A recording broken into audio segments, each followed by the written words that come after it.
உலகெங்கிலும் இருந்து இந்த நிகழ்வை பார்த்து கொண்டிருக்கின்ற சன் தொலைக்காட்சி நேயர்களுக்கு அன்பின் வணக்கம்.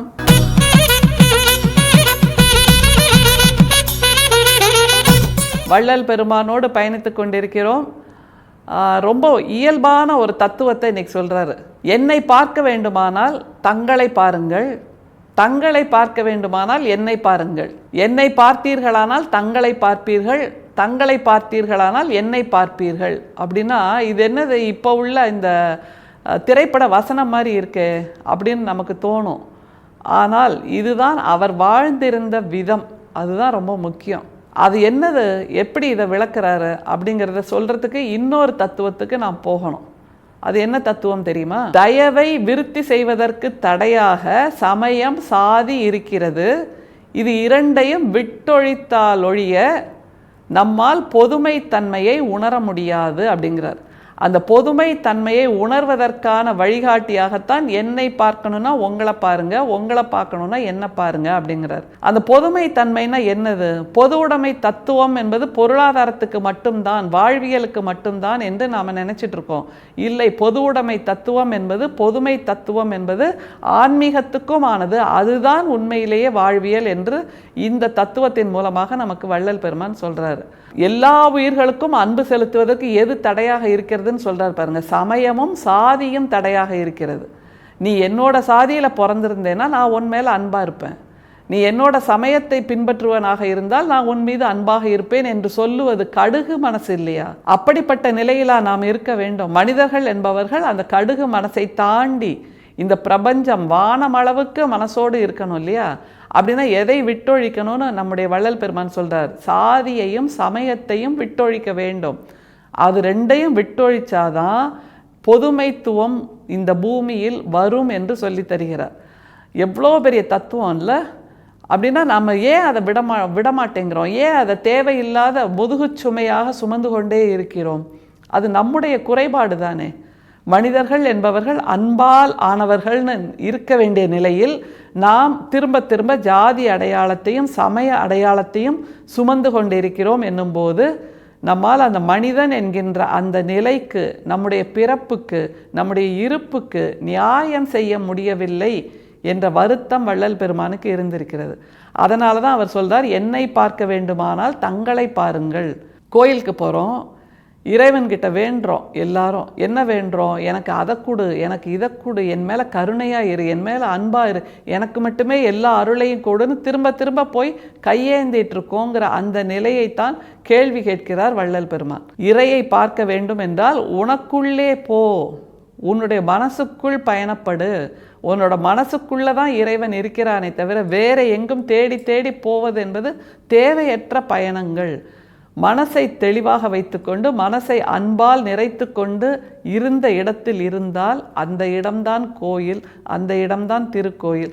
எனவே என்னை பார்க்கணும், கடவுளை பார்க்க வேண்டும் என்றால் நம்மை பார்க்கணும், நம்மை பார்க்க வேண்டும் என்றால் வள்ளலாரை பார்க்கணுங்கிறது தான் அவர் சொல்கின்ற அந்த தத்துவம். என்னை பார்க்க வேண்டும் என்றால் தங்களை பாருங்கள், தங்களை பார்க்க வேண்டும் என்றால் என்னை பாருங்கள்னா அங்கே ஜாதி இல்லாமல் போகிறது, சமயம் இல்லாமல் போகிறது, உயர்வு இல்லாமல் போகிறது, தாழ்வு இல்லாமல் போகிறது, நான் உயர்ந்தவன், நான் எல்லாம் அறிந்தவன் என்கின்ற அந்த நிலைப்பாடும் இல்லாமல் போகிறது. நமக்குள் இருக்கின்ற உயிர் ஒன்றே ஒன்று தான். அந்த உயிரால் நீயும் நானும் சமம் என்கின்ற அந்த அன்பு நிலைதான் நமக்கு வள்ளல் பெருமான் இந்த இரண்டு தத்துவங்கள் மூலமாக சொல்லி தருவது. எல்லா உயிர்கள் மீதும் அன்பு செலுத்துவதற்கு தடையாக இருப்பது சாதி சமயம் என்கிறார். அது இல்லாத ஒரு நிலையைத்தான் வடலூரில் வள்ளல் பெருமான் உருவாக்கி இருக்கிறார் ஜீவகாருண்யம் மூலமாக. அதை இன்னமும் விளக்குவதான ஒரு பாடல். அந்த பாடலை பாருங்க. எல்லா உலகமும் என் வசம் ஆயின, எல்லா உயிர்களும் என் உயிர் ஆயின, எல்லா ஞானமும் என் ஞானம் ஆயின, எல்லா வித்தையும் என் வித்தை ஆயின, எல்லா போகமும் என் போகம் ஆயின, எல்லா இன்பமும் என் இன்பம் ஆயின, எல்லாம் வல்ல சிற்றம்பலத்து என் அப்பர், எல்லாம் நல்கி என் உள்ளத்து உள்ளாரே. 6ஆம் திருமுறையில் அருட்பெரும் சோதி அட்டகம் என்கின்ற அந்த பகுதியில் இருக்கு. இந்த அன்பை தனக்குள் நிறைத்து கொண்டால் என்ன ஆகும்? சாதி சமயம் உயர்வு தாழ்வு எல்லாவற்றையும் விட்டொழித்தால் என்ன ஆகும் அப்படிங்கிறத இந்த பாடல்ல தெளிவாக சொல்றார் நம்முடைய வள்ளல் பெருமான். என்னவெல்லாமா மாறி இருக்காராம் அவர் பாருங்க, பட்டியலே கொடுக்கிறாரு. எல்லா உலகமும் என் வசம் ஆயின, எல்லா உயிர்களும் என் உயிர் ஆயின. ஏன்னா அன்புன்னு ஒன்று வந்துடுச்சுன்னா அதைத்தான் அள்ளி அள்ளி கொடுப்போம். அதற்கு பின்பு ஜெயிப்பதற்கு எதுவுமே இருக்காது இல்லையா? ஏன்னா நம்ம தான் உயர்ந்த நிலைக்கு வந்துடுவோம், எல்லாமே நமக்கு கீழே வந்துடும். அன்பை கொடுக்கிறோம் என்றால் அங்கே நாம் உயர்ந்து நிற்கிறோம். அந்த அன்பில்லாத நிலையில தானே போர் வருது, அன்பில்லாத நிலையில தானே பொறாமை வருது, அன்பில்லாத நிலையில தானே அவனை நான் ஜெயிக்கணும் அப்படிங்கிற உணர்வு வருது. அன்பை கொடுக்க ஆரம்பிச்சிட்டோன்னா அங்கே போர் கிடையாது, பொறாமை கிடையாது, மற்றவர்களை வெல்ல வேண்டும் என்கின்ற அந்த நினைப்பும் இருக்காது. அப்போ எல்லா உலகமும் என் வசம் ஆயின, அப்படித்தான் ஆயிடுவோம். வள்ளுவர் எப்படி ஜெயித்து நிற்கிறார்? போரினாலா? இல்லை, திருக்குறள் என்கின்ற அந்த பொதுமறையை கொடுத்ததால், அன்பாக கொடுத்ததால் ஜெயித்து நிற்கிறார். எல்லா உலகமும் இப்போது அவர் வசம். அதே போன்றுதான் வள்ளல் பெருமானும். இந்த மாதிரியான ஞானிகள் எப்படி எல்லா உலகத்துக்குமானவர்களாக இருக்கிறார்கள், எல்லா உலகமும் அவர்களுக்கானதாக இருக்கிறது என்றால் அவர்கள் அன்பை கொடுக்கிறார்கள். அதனால் அங்கே எந்த விதமான வெற்றி தோல்வி கிடையாது, அவர்கள்தான் வெற்றி பெற்று நிற்கிறார்கள். அதைத்தான் வள்ளல் பெருமான் முதல் வரியிலே சொல்றார், எல்லா உலகமும் என் வசம் ஆயின. அடுத்த வரி பாருங்க, எல்லா உயிர்களும் என் உயிர் ஆயின. ஒரு சின்ன எறும்புன்னு வச்சுக்கோங்களேன், அதுக்கும் உயிர் இருக்கு, நமக்கும் உயிர் இருக்குன்னா அந்த உயிர் ஒன்று தானே நம்ம ரெண்டு பேருக்குமான பொதுமை இல்லை? வேற எந்த விதத்தில்? எறும்பு தன்னுடைய வாழ்க்கையை தன்னுடைய இயல்பில் வாழ்ந்து கொண்டிருக்கிறது. நாம் நம்முடைய வாழ்க்கையை நம்முடைய இயல்பில் வாழ வேண்டும். ஆனால் அப்படி இல்லாமல் நாம் மனிதத்தன்மையற்று வாழ்ந்து கொண்டிருக்கிறோம். ஆனால் மனிதத்தன்மையோடு அன்பாக வாழ்ந்துவிட்டால் எல்லா உயிர்களும் என் உயிர் ஆயின. நாம் எதையுமே கொல்ல மாட்டோம், எதையுமே இல்லாமல் ஆக்க மாட்டோம். ஏனென்றால் அந்த உயிர் என்னுடைய உயிரும் தானே, என்னுடைய உயிர் தானே எறும்பாகவும் நிற்கிறது என்கின்ற அந்த பொதுமை தத்துவம், அதைத்தான் வள்ளல் பெருமான் சொல்றார். அடுத்த ரெண்டு வரியை பாருங்க, எல்லா ஞானமும் என் ஞானம் ஆயின, எல்லா வித்தையும் என் வித்தை ஆயின. எல்லா ஞானமும் என் ஞானம் ஆயினன்னா என்னோட வேலை தான் ஒசத்தி, நான் பண்ணுறது தான் உயர்ந்த வேலை அப்படின்னு இல்லாமல் சந்தி தெருப்பெருக்குவதும் ஒரு ஞானம்தான், சந்திர மண்டலத்துக்கு செல்வதும் ஒரு ஞானம்தான். ரெண்டுத்துக்கும் சரிசமமாக தான் இருக்க முடியுமே தவிர சந்தி தெருப்பெருக்குபவர்கள் கீழானவர்கள், சந்திர மண்டலத்தியல் சொல்பவர்கள் மேலானவர்கள்ங்கிறது இல்லை. எல்லா ஞானமும் என் ஞானம் ஆயின. எனக்கு இதுவும் தெரியும் அதுவும் தெரியும், எனக்கு இதுவும் பிடிக்கும் அதுவும் பிடிக்கும் அப்படிங்கிற நிலை. எல்லா வித்தையும் என் வித்தை ஆயின அப்படிங்கிறாரு. குரங்காட்டின்னு நம்ம சொல்லுவோம்ல, அந்த குரங்கை ஆட்டுகின்ற அந்த வித்தையும் ஒரு வித்தை தான், கணித மேதையாக இருப்பதும் ஒரு வித்தை தான். ரெண்டுமே சரிசமம் தான். அவரவர் வாழ்க்கை அவரவர்க்குங்கும் போது எங்கே இருந்து நம்ம ஒப்பீடு செய்ய முடியும்? கம்பேரிசனே வராது இல்லையா? அதனால் இந்த வித்தை சிறந்தது இந்த வித்தை சிறந்தது இல்லை என்று நம்ம யாரையுமே குறைத்து மதிப்பிட முடியாது. அப்படிப்பட்ட ஒரு பொதுமை தன்மையை நான் அடைந்து விட்டேன் அப்படின்னு மிக அழகாக சொல்கிறார் நம்முடைய வள்ளல் பெருமான். அடுத்தது, எல்லா போகமும் என் போகம் ஆயின.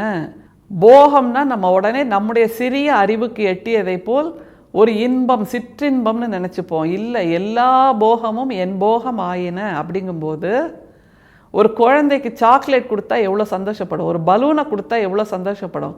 அந்த சந்தோஷத்தையும் என்னால் அனுபவிக்க முடியும், உணர முடியும். வள்ளல் பெருமானுடைய தத்துவங்களை உணரும் போது எப்படி ஒரு ஞானியின் நிலையில் மகிழ்ச்சி வருகிறதோ அதையும் என்னால் அனுபவிக்க முடியும். ஒரு குழந்தையின் மகிழ்ச்சியையும் நான் உணர்கிறேன், ஞானியின் நிறைவையும் நான் உணர்கிறேன். எல்லா போகமும் என் போகம் ஆயின. நம்ம என்ன பண்ணுறோம், 5 வயசு ஆனதுக்கப்புறம் 10 வயசு ஆனதுக்கப்புறம் பெரியவங்களை வளர்ந்தப்புறம் அந்த குழந்தையோட சந்தோஷத்தை நம்மளால் உணர முடியாமல் போயிடுதில்ல. குழந்தைகள் எப்போதும் சிரிச்சிட்ருக்காங்க, பெரியவங்க எப்போதும் சிரிப்பை தொலைத்துட்ருக்காங்க. அப்படின்னா என்ன அர்த்தம்? அந்த குழந்தையின் போகத்தை நாம் மறந்து விட்டோம்.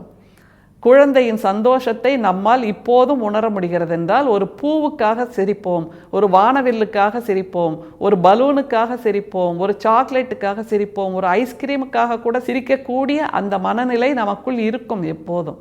அதைத்தான் வள்ளல் பெருமான் சொல்கிறார், எல்லா போகத்தையும் நாம் எப்போதும் வைத்திருக்க வேண்டும் அப்படி அவர் நிற்கிறார். அடுத்தது, எல்லா இன்பமும் என் இன்பமாயின, எல்லாம் வல்ல சிற்றம்பலத்து எண்ணப்பர், எல்லாம் நல்கி என் உள்ளத்து உள்ளாரே. திரும்ப திரும்ப பல வார்த்தைகள்ல சிற்றம்பலத்து எண்ணப்பர், பேரம்பலத்து எண்ணப்பர், பொற்றம்பலத்து எண்ணப்பர்னு வள்ளல் பெருமான் சொல்லிட்டே போறாரு. சிற்றம்பலம் என்பது மனசுக்குள் இருக்கின்ற அன்பு, பேரம்பலம் பொன்னம்பலம் பொற்சபை என்பது இந்த பிரபஞ்சத்தின் மீது நாம் காட்டுகின்ற அன்பு. அவ்வளவுதான், ரொம்ப எளிமை. சிற்றம்பலம் என்கின்ற என்னுடைய மனசுக்குள் என்னுடைய இறைவன், என்னுடைய தலைவன் அன்பாக நிறைந்து நிற்கிறான். அதனால் எனக்கு வேறு எந்த கஷ்டமும் கிடையாது. அப்படிங்கும்போது இந்த பாடலில் வருகின்ற அத்தனையும் நாமும் உணரலாம், நாமும் அப்படியே இருக்கலாம். நாம் இந்த பாடலில் இருக்கின்ற அத்தனை தத்துவங்களாகவும் உணர்வதற்கும் உணர்த்துவதற்குமான ஒரு பாடல்தான் வள்ளல் பெருமான் நமக்கு கொடுத்திருக்கின்றார். எனவே எந்த வயதிலும் நாம் சந்தோஷங்களை இழந்து விடாமல், புன்னகைகளை இழந்து விடாமல், எந்த வித்தையையும் இழிவானது என்று சொல்லாமல், எந்த ஞானத்தையும் தேவையற்றது என்று சொல்லாமல், மனிதர்களை அன்பு செய்தல் மட்டும்தான் நமக்கான ஒற்றை ஞானமாக உணர வேண்டும். உணர்வோம், அதுவே நம்முடைய வாழ்க்கை பயணமாக மாறட்டும். அருட்பெரும் சோதி, அருட்பெரும் சோதி, தனிப்பெரும் கருணை, அருட்பெரும் சோதி. மீண்டும் சந்திப்போம். நன்றி, வணக்கம்.